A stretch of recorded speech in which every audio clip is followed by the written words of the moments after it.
fora do período oficial do tratamento, né? Então, a gente está início uma apresentação de TCC, né, design e publicação do nosso produto, cujo título Resistir, o feminino na ditadura civil-militar no Brasil, revivendo os anos de chumbo na pele das mulheres do Rio da Mata. Então, é uma realização de Chandra Souto, que tem em torno de 20 minutos para fazer a apresentação e, em seguida, as considerações de cada hora. Tá? Então,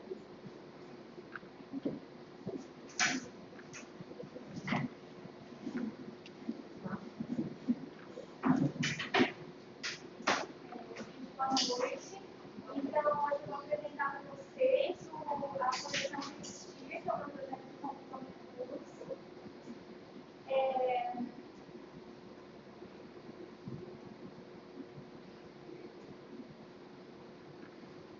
Então, os objetivos que a gente traçou aqui, né, primeiramente, dar mais visibilidade para o cenário feminino na ditadura civil-militar, né? Nós sabemos que a história ela é escrita e vivenciada por homens, então nosso maior objetivo aqui era trazer um pouco da vivência das mulheres naquele período, por meio da demonstração plástica do que era ser mulher naquela época. E o meio que a gente encontrou para fazer isso foi uma coleção de moda protesto. Então, primeiramente, eu sempre soube que eu queria fazer um projeto sobre o feminino ou sobre o feminismo, mas eu precisava fechar qual mulher seria o foco. Então, surgiram várias alternativas, mas em contato com a obra Mulheres de Luta, que é um livro que traz a história real das vivências, incluindo relatos, depoimentos de mulheres que viveram, sofreram torturas e militaram na época da ditadura civil-militar. Eu escolhi esse recorte. O interessante dessa obra é que ela faz um recorte de gênero que nem sempre a gente encontra, né, nos livros sobre o assunto e sobre todos os outros assuntos. E depois de definir esse tema, a gente buscou como meio de expressão o design e a moda para falar sobre esse assunto. Mas antes a gente precisa entender um pouco do que foi a ditadura civil-militar, né, que aconteceu de 64 a 85 aqui no Brasil. Né?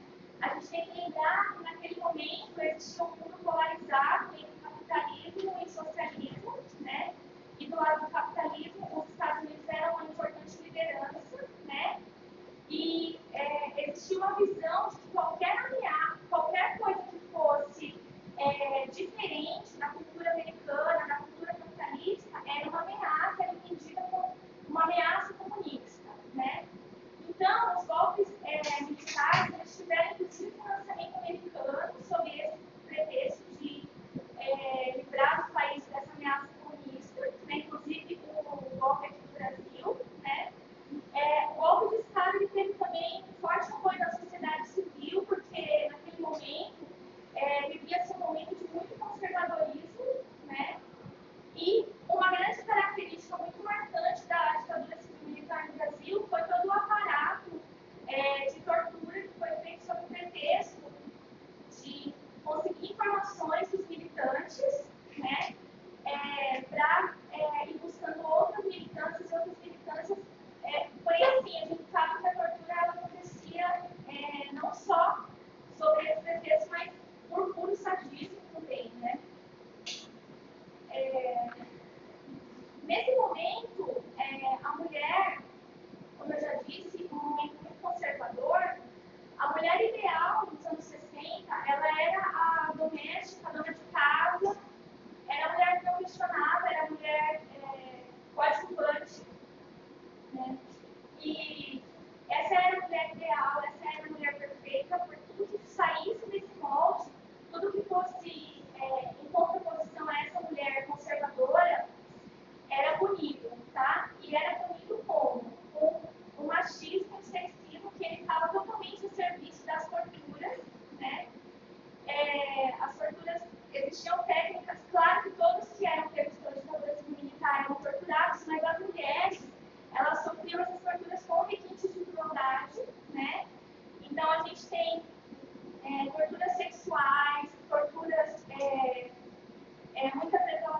privadas de higiene, né? Elas eram jogadas geralmente nuas, a própria sorte, no meio do próprio sangue menstrual, do próprio leite materno, né? E também era bom, isso eu vou falar mais pra frente, né? Depois vou dar mais detalhes sobre esse período. E no terceiro momento, a mulher ela assume o protagonismo na luta pela anistia e pela retomada da democracia no Brasil. Tá? Então, assim, algumas inspirações que eu tive nesse trabalho, né? A primeira foi a Elsa Sanz, que é uma artista espanhola, ela é designer gráfica e fotógrafa também, com essa obra, Sangue Pero no Muero, na qual ela traz a questão do ciclo menstrual e ela fala sobre o ciclo, fazendo uma analogia, né, com o começo, meio e fim, né, da vida. E ela também faz uma forte analogia com a questão de que nós, mulheres, sangramos no dia a dia, né? Sangramos literalmente, sangramos também com o machismo, porém nós não morremos. E a Zanelli, né, a Zanelli Monmori, com essa obra Exílio de Layuma, que ela faz mandalas com o próprio sangue menstrual, né? A Zanelli, ela é uma artista sul-africana, ela é militante LGBT, e ela traz essa obra como protesto, porque na África do Sul são muito comuns os estupros corretivos, né, contra as mulheres lésbicas, e essa obra traz um debate sobre o porquê o sangue menstrual é algo sujo, é algo totalmente visto com nojo, com preconceito pela sociedade e, consequentemente, nós, né? Porque nós sangramos, nós temos esse sangue e é de nós que existe esse nojo, né? Então, ela traz essa questão do tabu da menstruação. E a Zanelli, e a partir dessas duas inspirações, né, a gente entendeu que nosso trabalho seria predominantemente utilizar uma cor vermelha para fazer referência ao sangue. E a nossa outra inspiração, muito importante, inclusive, foi a Zueta Angel Jones, a Suzu Angel, que ela foi uma designer brasileira, né, que ela sofreu diretamente com a ditadura civil-militar, porque o filho dela foi preso e desapareceu com ele. E ela foi em todas as instâncias que ela podia, ela foi em todos os lugares atrás de informação sobre o filho dela, que é o Stuart Angel, mas ela não conseguiu. E aí, naquela época, ela já estava com a carreira meio que bem encaminhada.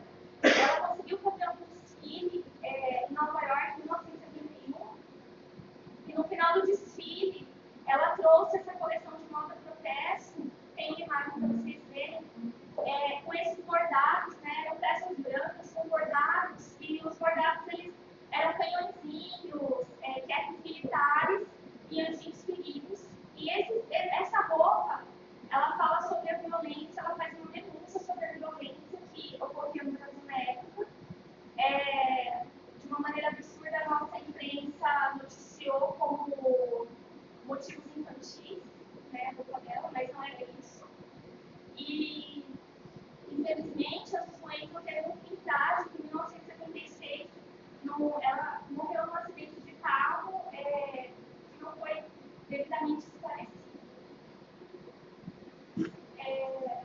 Então, a gente dividiu o período em 3 fases. Né? A primeira fase, que foi no golpe, logo no começo, o golpe é a consolidação, onde a gente tinha aquele movimento bem conservador. A mulher ideal era aquela mulher invisível que ficava sempre atrás do homem. A mulher política ideal era a mulher conservadora, era a mulher que assumia papéis conservadores. Qualquer coisa fora disso era muito condenado. Né? Então havia todo um cenário de reforço do machismo e das figuras masculinas, incluindo na mídia, né? A gente vê notícias muito masculinizadas sobre mãos de ferro, sobre força, sobre... Então, a mídia também teve um papel muito importante, né, no golpe, porque a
mostrar aqui em cima uma bola mais conservadora, para demonstrar o movimento conservador da época, e, ao mesmo tempo, deixar aqui embaixo nu, para fazer uma alusão ao fato de que logo de cara, já muitos direitos já foram limitados, já existe uma repressão inicial que desnudou a nossa nação. Né?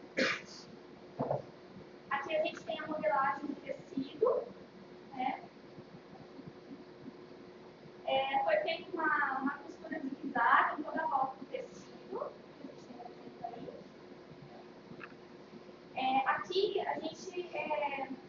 nós escolhemos uma alternativa diferente para estampar essas peças, que foi utilizando stencil, estampando os motivos jornalísticos. Essa tinta é tinta de tecido vermelha, pincel simples, pincel estilo normal, e o acabamento foi feito com borrifador, com a tinta vermelha, né? E alguma coisa também com pincel aqui. E aqui a gente tem as mulheres invisíveis que nós desenhamos, propositalmente pequenas e escondidas no meio de todo aquele aquele atordoamento que a mídia causou. Né? Aqui eu coloquei um detalhe para vocês entenderem como funciona a narração. Ali em cima o detalhe da passadeira, por onde passa uma corda de sisal, que vai fazer a pressão, representando a pressão da época. Né?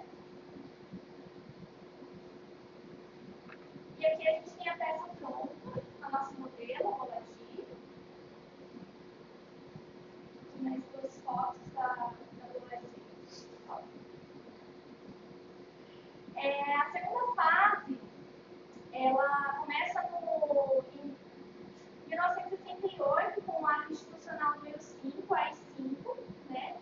O AI-5, ele extinguiu os direitos dos habeas corpus, ele extinguiu vários direitos constitucionais, fechou o Congresso Nacional e deu poderes extraordinários para as instâncias executivas do governo.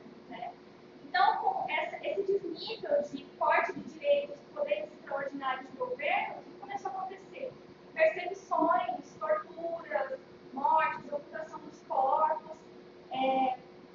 Muito ainda dessa ocultação dos corpos ainda nem sempre descoberto, porque, inclusive, os arquivos não são acessados, né, da ditadura civil-militar. Né?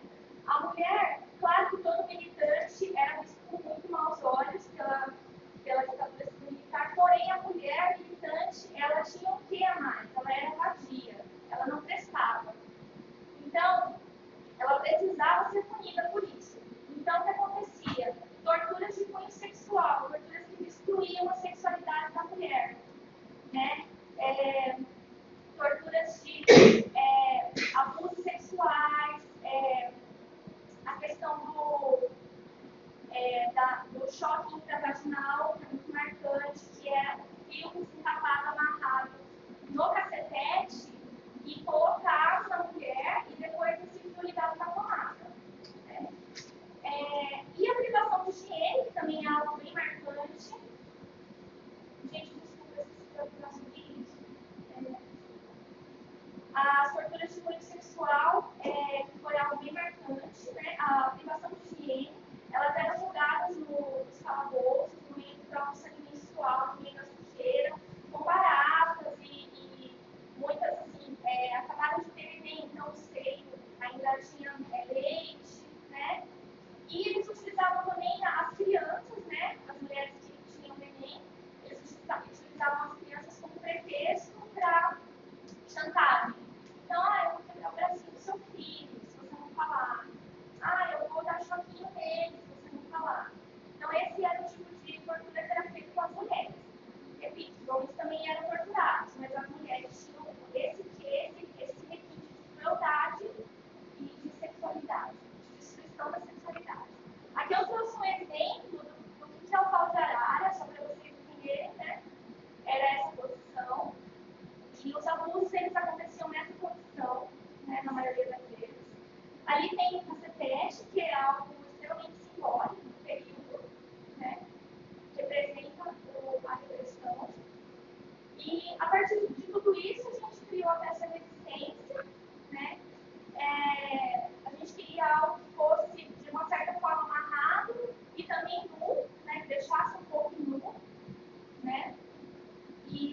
desfecho final foi esse, né? O que possibilitou que a gente trabalhasse a peça em duas partes, a parte de cima e a parte de baixo, com duas técnicas diferentes. Então, aqui a parte de cima amarrada, porque a gente vai fazer um batique nela, com tinta, e a parte de baixo, que foi a saia que ela foi pintada à mão.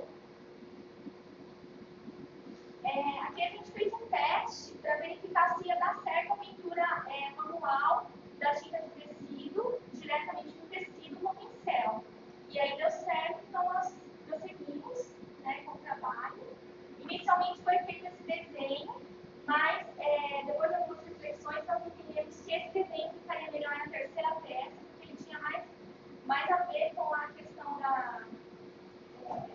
do fim do regime, das lutas das mulheres, né, que depois vai explicar. E aí nós fizemos outro desenho, que foi esse, que é um desenho mais representativo da tortura e do sofrimento. Aqui tem um close do desenho perfeito. O tecido foi lavado e aí a gente conseguiu tirar a tinta e foi feito um desenho por cima. Esse é o batique que eu falei, né? Basicamente você dá os nós no tecido, coloca na tinta na água com tinta. Só que o tecido absorveu muita tinta, então a gente precisou fazer uma pasta de tinta mais concentrada e espalhar os nós para que ele ficasse com as manchas mais evidentes. Aqui a gente fez uma tentativa de amarração com cetim, mas o cetim ficou muito amassado, não deu certo e a gente teve que cortar e refazer de outra forma. Né, só para vocês. E esse é um acessório que nós criamos, chamado pulseira da perna, que ele remete a essa do choque intravaginal que eu expliquei para vocês. Aí aqui está a nossa modelo já com a segunda perna.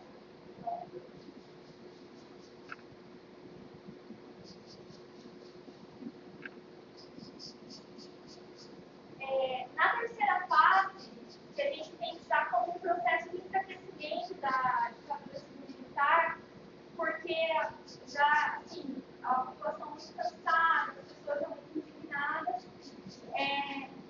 Esse é um momento muito importante também desse trabalho, porque, principalmente, uma coisa que nós não vemos em todas as literaturas, mas em algumas, é que quem deu início ao movimento de anistia no Brasil foram os movimentos femininos, né? Então, foram as mulheres que iniciaram essa luta, as mães, as irmãs, as mulheres que estavam ligadas aos militantes que desapareceram e que eram exilados políticos. Elas que iniciaram o movimento pela anistia, uma das principais reivindicações do movimento feminino era a anistia. Depois foi mudando, elas foram diversificando as reivindicações, mas no início foram elas que começaram com isso e conseguiram depois várias conquistas, não só a anistia dos presos exilados políticos, mas também, por exemplo, né, a instauração das comissões da verdade por todo o Brasil. Inclusive, eu olhei membro da Comissão da Verdade aqui de Bauru, a única membro mulher. Aqui eu trouxe uma foto para ilustrar esse movimento das mulheres, né, em prol da anistia.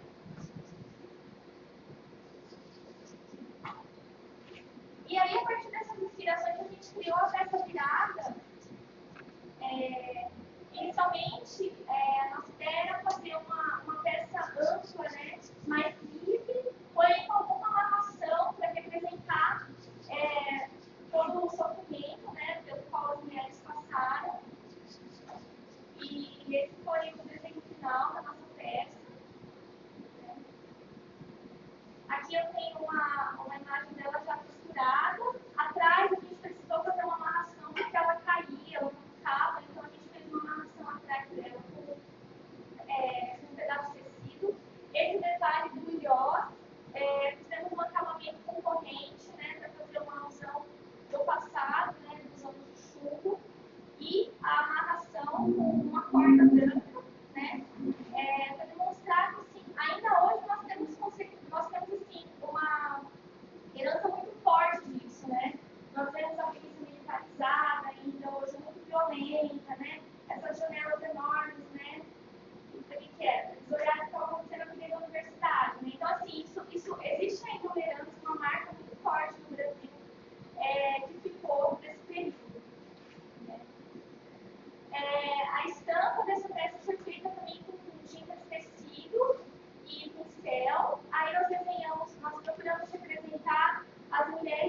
íntegras e nunca, né? Além do canto, eu estou tentando mostrar um pouco o processo de pintura nos vãos que ficou entre as mulheres, foi feito com esponja, né? Batendo na própria tinta e no tecido com esponja, para dar esse acabamento esfumaçado.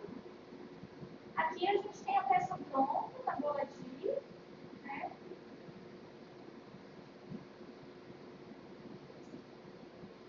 Bom, com tudo isso a gente conclui que o design ele pode ser uma importante ferramenta de expressão política, o design da moda, né?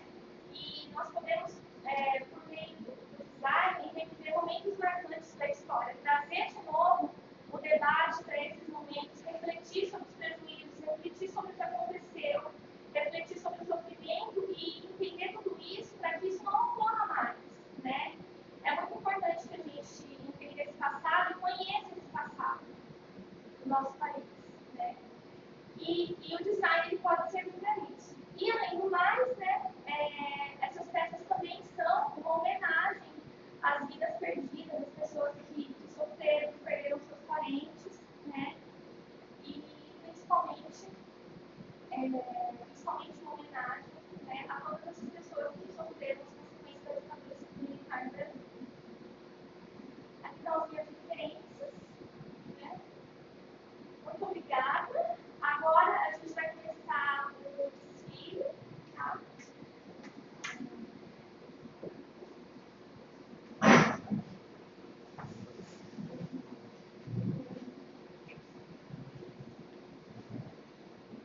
Eu tinha 19 anos. Fiquei 3 anos na cadeia e fui barbaramente torturada. Qualquer pessoa que ousar dizer a verdade para torturadores compromete a vida de seus iguais. Entrega pessoas para serem mortas. Eu mergulho muito de permitido, porque mentir na tortura não é fácil.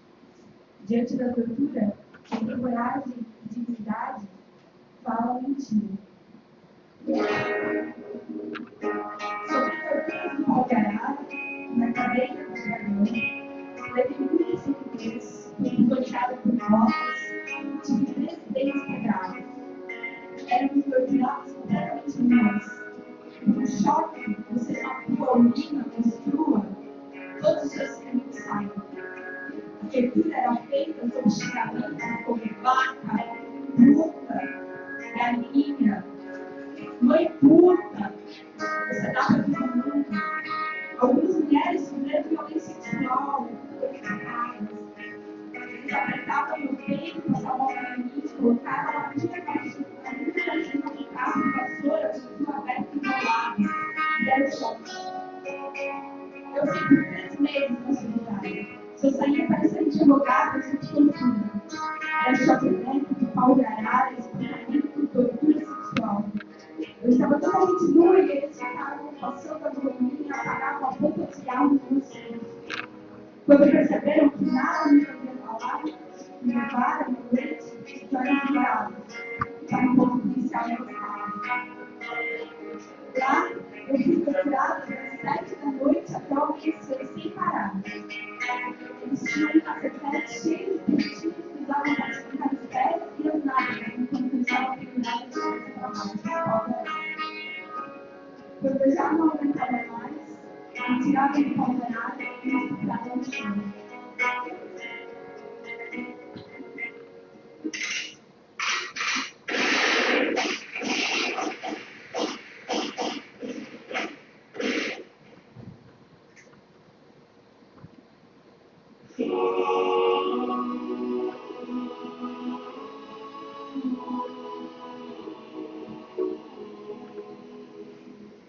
Pai, afasta de mim esse cálice. Pai, afasta de mim esse cálice.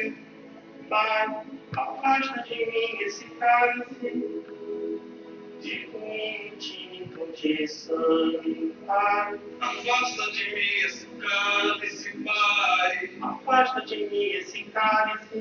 Pai, afasta de mim esse cálice. De vinho tinto de sangue. Como beber dessa bebida?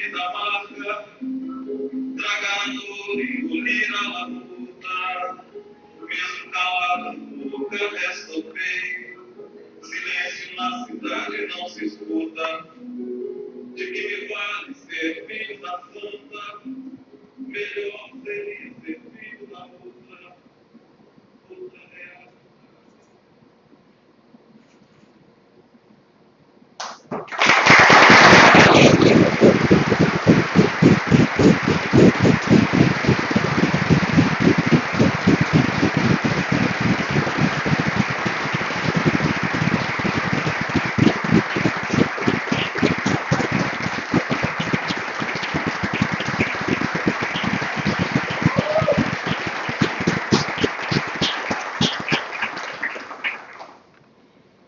Quando a gente faz as considerações da banda, eu uso primeiro a palavra ao Lênin, que é como presidente da Comissão Psicóloga, e a Comissão de Augusto, e a gente fica em contato para iniciar a banda com o nosso campo externo. Meninas, se vocês quiserem, podem ficar também, né? Falando de atividade. Mais uma vez, por favor, não vai fazer as suas considerações.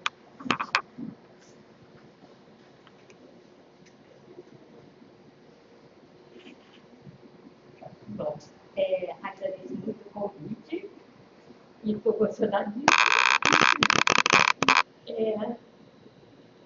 Sou a primeira a falar, então estou me controlar aqui, mas seu trabalho realmente mostrou. Inspira, impressiona. E impressiona, sabe por quê? Ele tem uma consistência, ele tem uma elaboração, ele tem uma reflexão sobre a realidade, que há muitas no Rio jovens da cidade, há muito. E aí eu fiquei impressionada, e aí eu acho que merece parabéns sim. E a Ana Beatriz, que deu com certeza uma contribuição para ter essa qualidade que teve e que emociona. Então, se você conseguiu transformar, na verdade, design de produto numa dimensão política e muito humana e belíssima. Eu vou fazer alguns comentários, vou tentar ser rápida, porque eu tenho só 15 minutos, mas eu começaria pelo nome, a escolha do nome Resistir. Foi uma homenagem super dignificante à mulher, principalmente as mulheres que resistiram durante todas as épocas, e neste período elas resistiram muito. Mesmo aquelas que tombaram, elas antes de morrer, antes de serem assassinadas, elas resistiram muitíssimo. Então, isso dignifica, isso dá realmente um resgate, né, de dignidade a todas aquelas mulheres. E aí, o seu trabalho, ele não só traz e resgata a memória dos acontecimentos, mas também ele traz o protagonismo da mulher.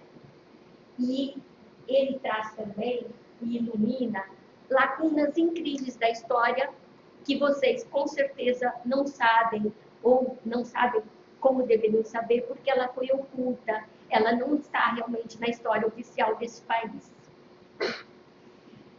Na introdução, você coloca como um dos desafios seus a representação plástica do o que é sentir ser mulher num regime de extrema repressão.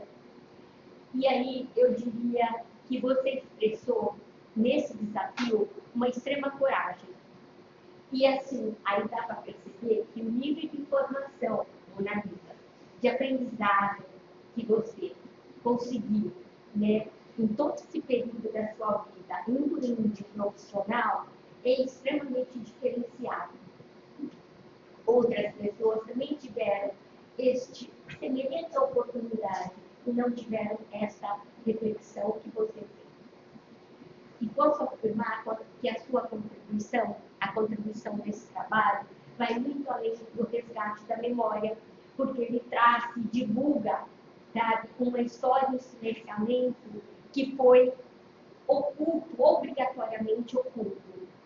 Então, ele traz uma história verdade, ele traz a história verdadeira e ele reconhece o dano e o sofrimento que as mulheres, em especial, todos sofreram, mas, no caso, as mulheres. Então, assim, tira do sofrimento todo o sofrimento sofrimento da tortura, então tira da esfera privada e ela desindividualiza, porque o que se fez foi individualizar o sofrimento e o dano como se ele não tivesse ocorrido. E esse trabalho vem contribuir para tornar público, tirar da esfera privada e tornar público todo esse sofrimento. Portanto, reconhecer esse dano, que é o que as mulheres mais queriam. Só para lembrar que todo dano oculto, né, o que ele transforma? Ele adoece, ele causa um sofrimento psíquico que assim, é inserido no inconsciente. Então não adianta você apagar o sofrimento ou apagar a história. Assim, não existe mais, não houve nada, não existe isso, porque o sofrimento vai para o inconsciente. Só que o dano é muito maior, porque o dano vai para o corpo biológico e ele vai também para o corpo social. Não só aqueles afetados que são atingidos, não, toda a sociedade foi atingida. Então, assim, eu acho que você foi brilhante em muitos momentos, em todos os momentos. Você faz uma breve revisão da violência e aí você traz a centralidade do poder autoritário da figura masculina. E aí traz, ao mesmo tempo, contrapartida, a invisibilidade da figura feminina. E essa invisibilidade era dada, obviamente, pela mídia e, obviamente, também pelo papel fixado nos modelos familiares. Então, a mulher teve, nessa época, toda uma fixação de comportamento, e se ela saísse do comportamento, ela era realmente abadia. Né? Então, muito esclarecedor, Mona Lisa, quando você dá na primeira fase, você contextualiza o poder da mídia. A mídia realmente foi cúmplice, apoiadora do golpe. Né? E nessa época, as mulheres, uma parcela das mulheres, realmente eu falo isso porque eu vivi, eu era adolescente, mas eu lembro, né? E como ela durou 21 anos, então foi dos meus 14 aos meus 35 anos, eu vivi a repressão na pele. Então, quando eu estava na faculdade como vocês, jamais haveria uma reunião como essa, jamais. Porque se a gente tivesse 3 pessoas conversando, chegava a polícia e falava imediatamente, né, andando, caminhando, porque já era tido como oposição. Isso eu vivi, né, embora não tenha assim, participado diretamente. Então, assim, todas as imagens que você traz referente à peça de ficção traz realmente muito expressa o conservadorismo, traz a tradição e tudo que era reservado à mulher nesse tempo de muita repressão. E ao mesmo tempo se traz o contraponto, que é o corte, né, e o rasgo, porque também existia, né, uma tensão muito grande nessa época, e era assim, uma instabilidade que não era para aparecer. Então a mídia não deixava aparecer. Então o rasgo, eu acho que deu a sintonia perfeita desse momento. As manchetes, todas elas, você escolheu muito bem, traz esse clima super opressivo e dominado pela figura masculina. Na segunda fase, você foi você elucida muito bem a diferença que houve na tortura. Todos foram torturados barbaramente e cruelmente, mas a tortura da mulher teve sim uma diferença. Por que teve essa diferença? Porque existia aquilo que você falou do prazer sádico. E o prazer sádico do torturador, ele era realmente, como se diz, ele era manifesto através da sexualidade. Então, ele era todo o sadismo sexualizado. Então, por isso que existia todo abuso, né, estupro. A maioria foi estuprada das mulheres, né? E existia, assim, você tem toda, assim, a lucidez de contemplar a intencionalidade da destituição da condição feminina.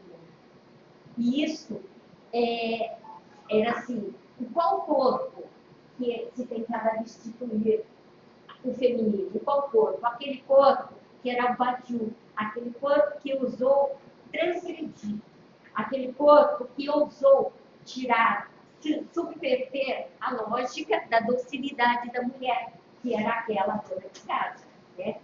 Então, assim, essa mulher, esse corpo transgressor, que é o corpo da vadia, que você cita, ele merecia ser punido. Ele merecia se transformar num objeto de manipulação e de humilhação. O sangue, todo o tempo do seu trabalho, da sua preparação, você traz o sangue como um ponto marcante. Isso é extremamente importante, porque o sangue materializa, na verdade, a destituição da condição feminina. Porque o choque elétrico, ele era tão forte, e ele era dado mais na vagina, que a mulher expulsava todo o sangue dela.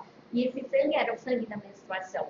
Então, destituía da mulher, ele expulsa o seu corpo a sua condição feminina.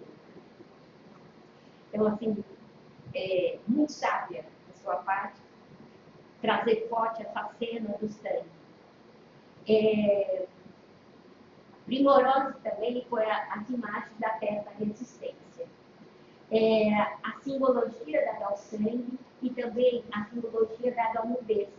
Porque a nudez, nessa época, toda mulher, todos que chegavam na sala de tortura tinham que ficar nus, todos.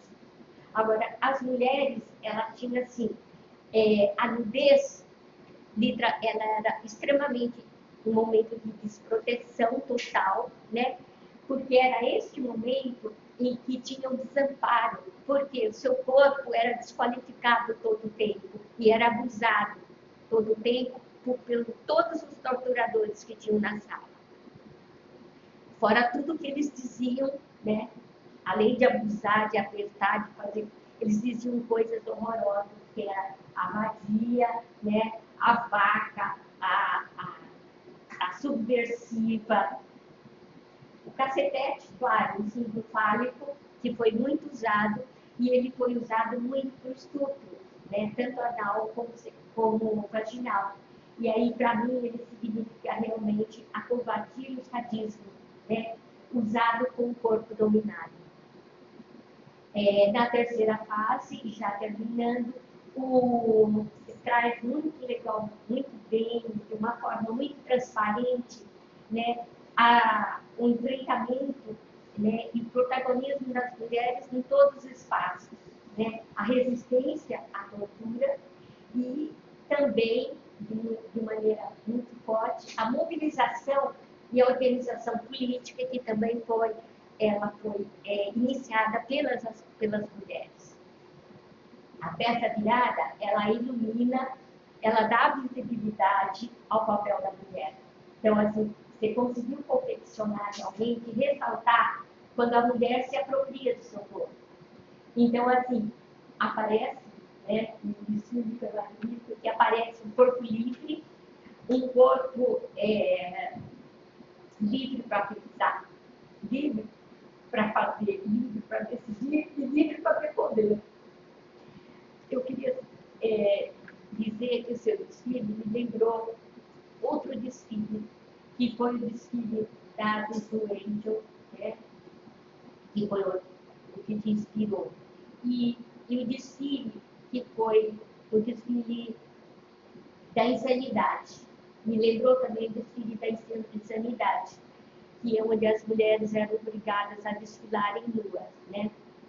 E aí, por último, e por sorte, que tem um desfile que agora, né, que é o político, desfile político do resistir, que ressignifica, que dá visibilidade ao papel e à luta das mulheres. Dá, então, o poder das mulheres, a luta das mulheres na história desse país. Como sugestão, porque o trabalho está tão bom, mas como sugestão ainda, como eu fiz parte da Comissão da Verdade, ainda está muito presente o que é que aconteceu em Bauru nesse tempo. E qual foi a participação das mulheres em Bauru. Então, assim, como sugestão, né, se você quiser, assim, eu apontaria, assim, você trazer e compor no seu trabalho a realidade local. E como se manifestou essa realidade na verdade, houve o movimento das mulheres em Bauru, em 1964, onde senhoras da elite bauruense, e era bem da elite mesmo, conseguiram 150 assinaturas, um abaixo-assinado, e elas foram até a Câmara Municipal e fizeram um manifesto lá, exigindo a cassação do vereador, que era um opositor ao regime. Então, assim, eu acho que isso foi o governo das mulheres. Claro que eram as mulheres que eram as mantenedoras do conservadorismo e da condição de elite que existia, né, e existe até hoje. Né. E outra coisa que, como sugestão, um contraponto a essas mulheres, né, que era da elite, representadas por muito a favor do golpe, o assassinato da Maria Lúcia Petit. A Maria Lúcia Petit, uma jovem que deu a sua vida, ela se entregou à luta e ela morreu lá no Araguaia. E ela era uma professora aqui na região de Duartina e ela está enterrada aqui em Bauru. Né? Foi o único corpo que realmente, a única alçada que foi identificada, então, da Maria Lúcia Petit, que eu acho que para nós aqui da região significa, assim, representa, né, toda a luta, toda a dignidade de uma jovem, que ela tinha 22 anos, e se entregar à luta por um projeto para a gente ter hoje a democracia que nós temos ainda em construção, mas nós temos uma democracia que foi em função, inclusive, de muitas pessoas, no caso a Maria Lúcia Petit, representando todas as mulheres que deram a vida.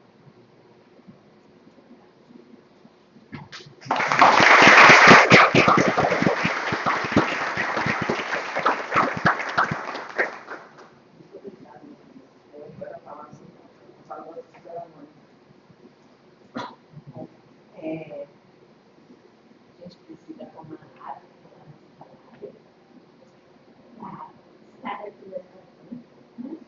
e tive aquelas mais questões extremamente importantes que não é possível não se emocionar durante essa faculdade. Né?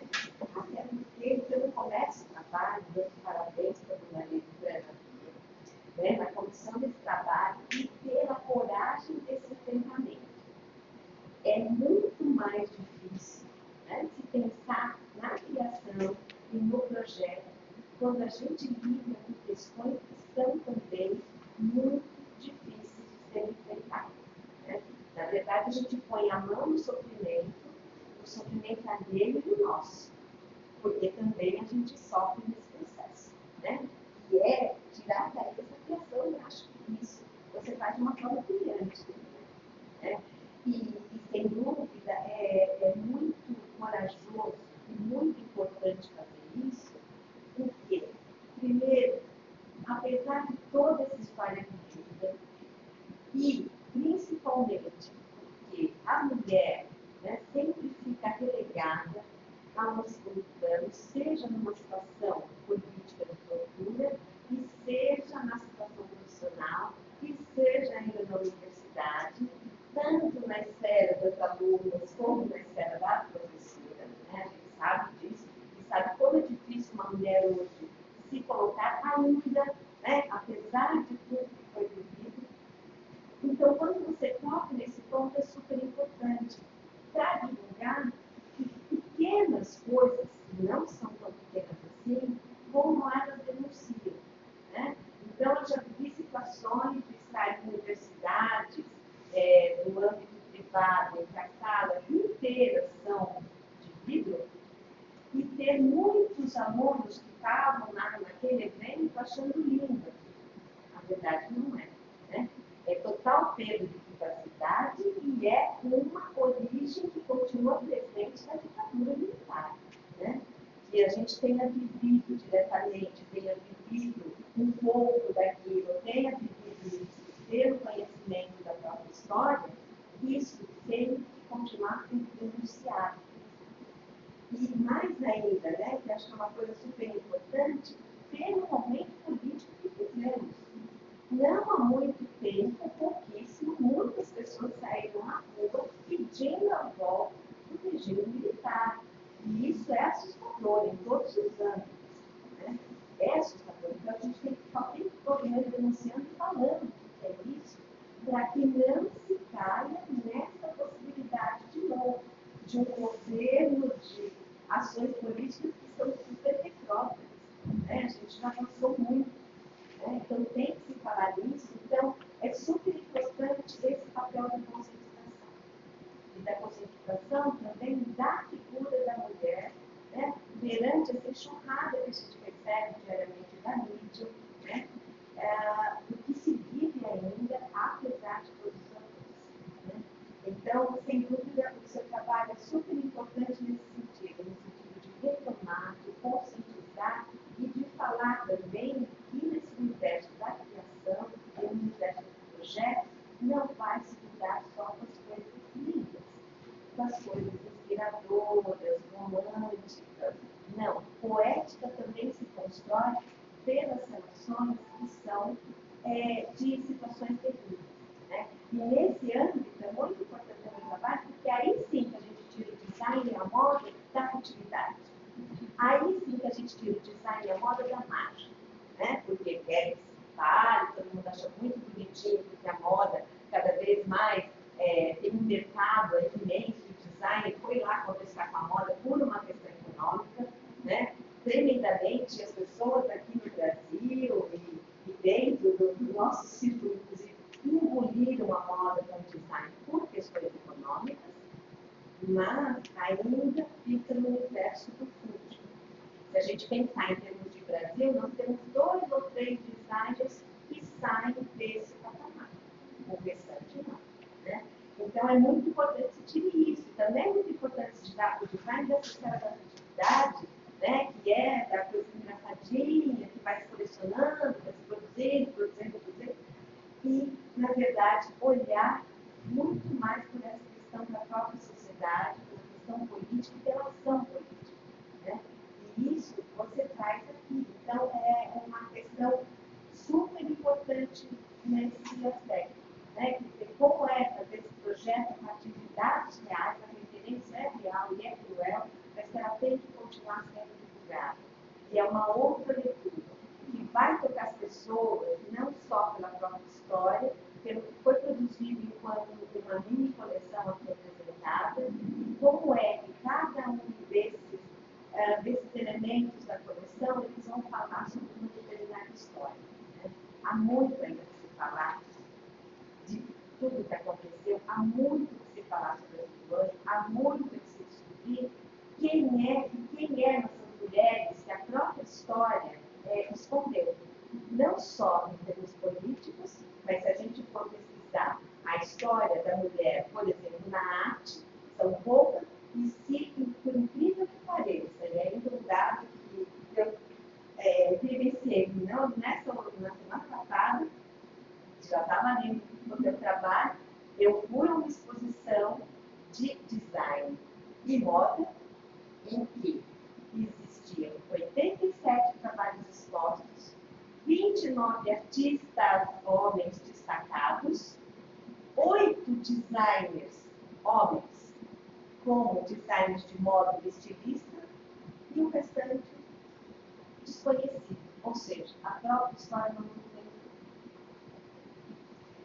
Uma das fotos dessa coleção, que é uma coleção que é a coleção Roger, né, que teve na verdade, um caráter de divulgação do tecido sintético chegando ao Brasil. Então, qual foi a ação da Roger? Foi buscar artistas brasileiros, estilistas e designers brasileiros para construírem, para criarem modelos que ficaram depois, tiveram exposição no MASP, desfile de show e foram doados ao MASP.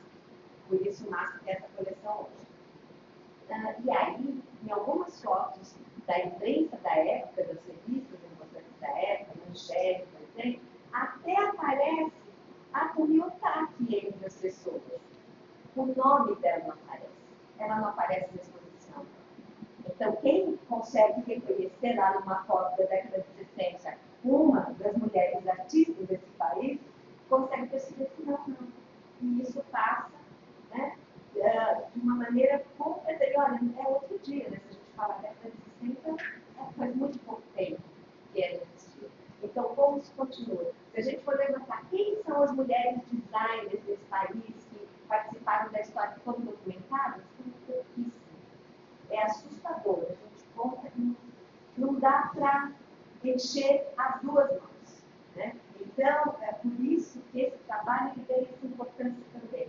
Você vai lá e aborda pela questão política, a questão social, a questão da denúncia, está aí, ao mesmo tempo da divulgação, da conscientização, se aborda esse céu feminino e vai haver uma série de outras coisas. Então, sem dúvida, esse trabalho é de imensa importância e você deve mesmo continuar divulgando esse trabalho e levando para outras esferas e até com a sugestão mesmo da que você amplia isso, traz para a questão local e continua trabalhando com isso.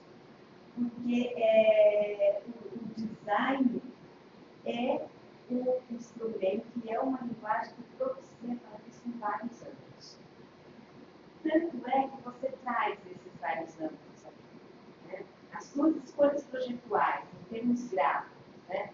Tanto em termos de cor, formato, tipografia, quando dentro do trabalho,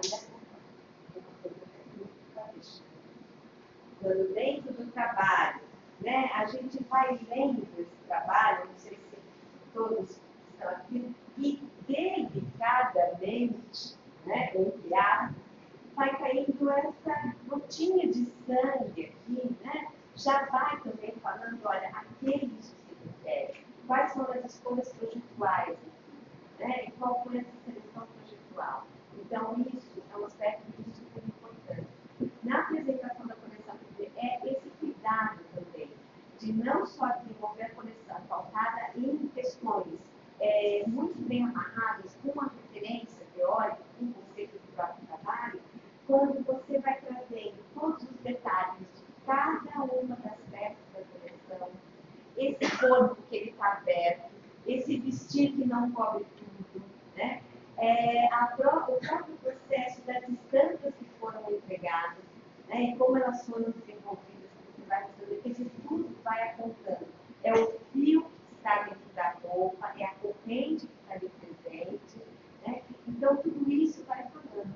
E até a preocupação toda de organizar esse, vamos chamar de um desfile, show, né? Na medida que você traz, vai ter um show que vai fazer muito mais, ele vai estar muito mais relacionado a um desfile arte, né?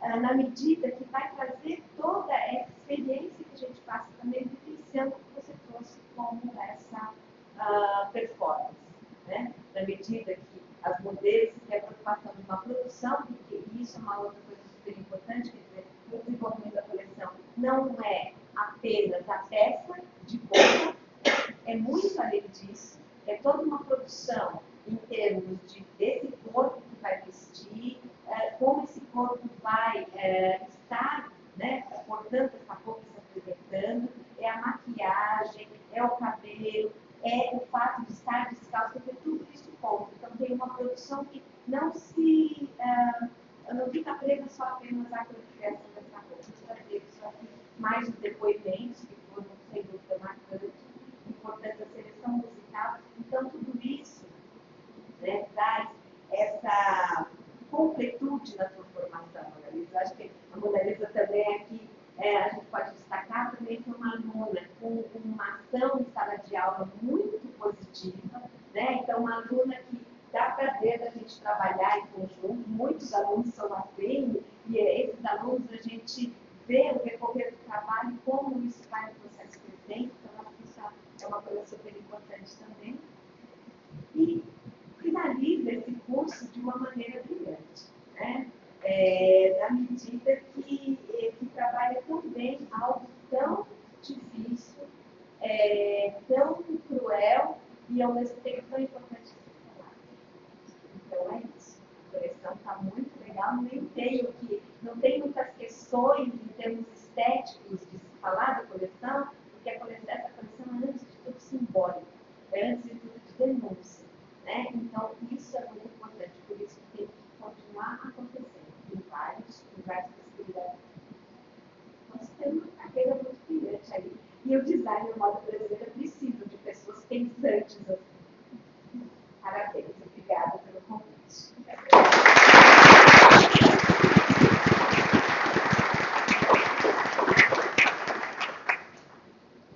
quer fazer alguma consideração? Bom, eu queria agradecer a minha orientadora,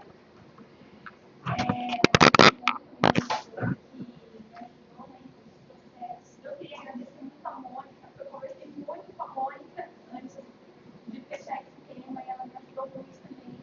Eu queria agradecer demais a Orlene também, porque foi uma das pessoas que conversavam comigo sobre toda essa questão da ditadura civil-militar, que me elucidou várias coisas, né? Foi muitas coisas que eu não teria pensado sem a ajuda de vocês, né? E eu acho que... E obrigada por quem veio. Eu queria só pedir desculpa quando eu ia falar no começo sobre o que eu ia falar sobre a violência, né? Mas espero que vocês estejam bem. Eu fiquei realmente preocupada se isso seria um gatilho para alguém, mas eu acabei ficando nervosa e esqueci. Me desculpem, né? E obrigada.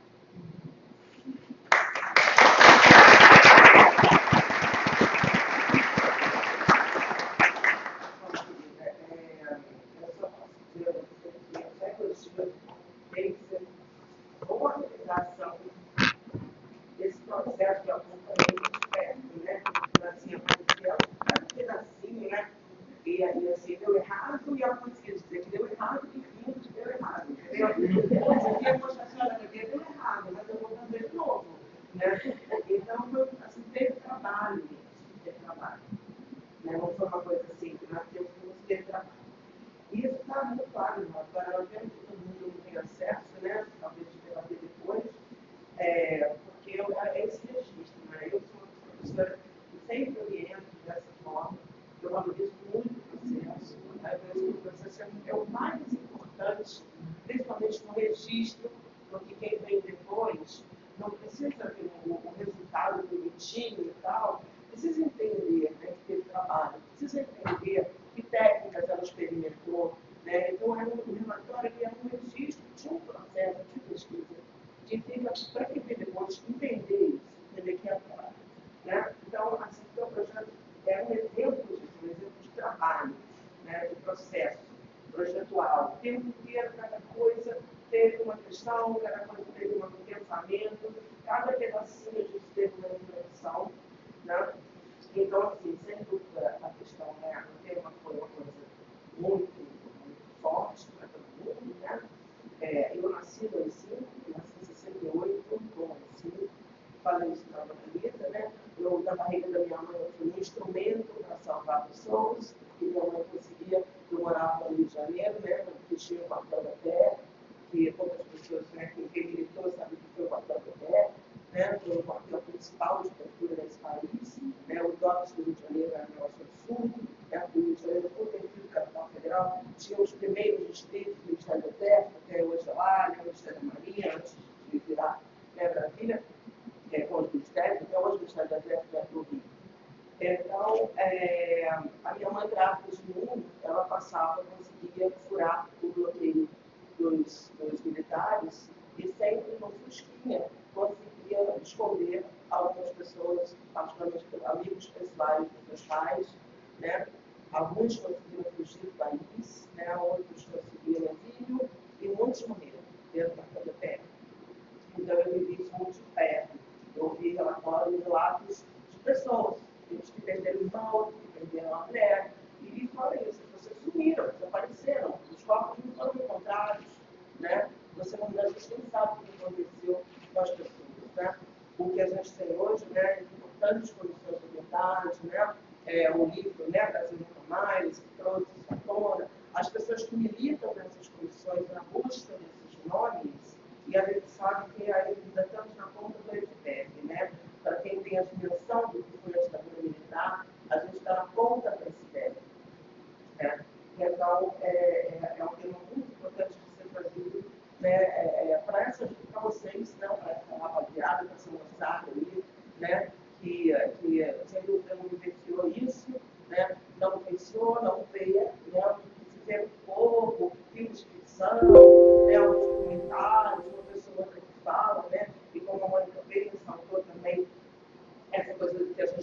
vendo hoje as pessoas enlouquecidas indo para a rua, falando de ditadura militar, de volta dos militares, porque não tem noção do que foi a ditadura militar.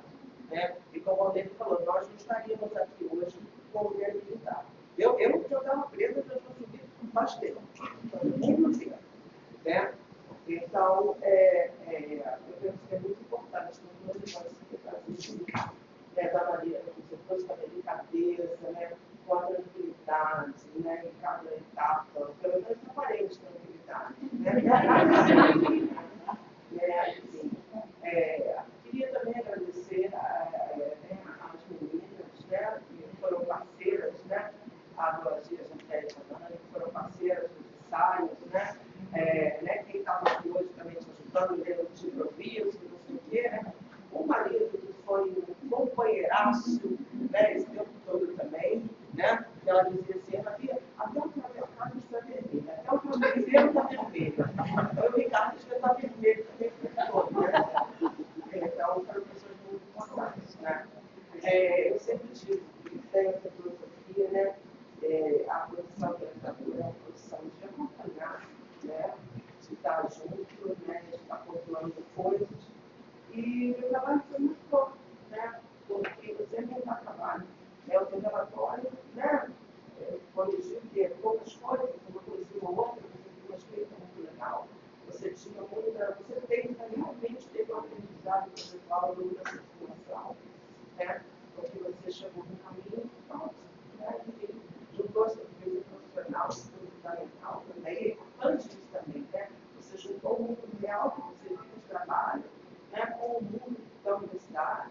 Você trabalhou ao longo dos 4 anos da sua formação, que é tão importante, que você ainda trabalhava, ela tinha horário de trabalho, e fez faculdade, e mesmo assim consegue chegar com esse trabalho livre. Né? E eu só quero agradecer, obviamente, a presença da Ana e da Mônica, né? Está morrendo de medo da Mônica?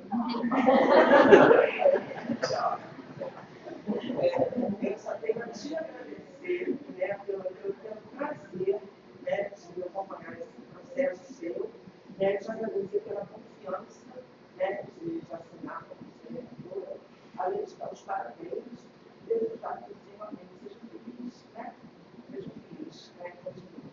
Bom, aí agora, formalmente, a gente pede para as pessoas se retirarem, tá, para a nossa faz uma reunião interna para definir a nota, tá?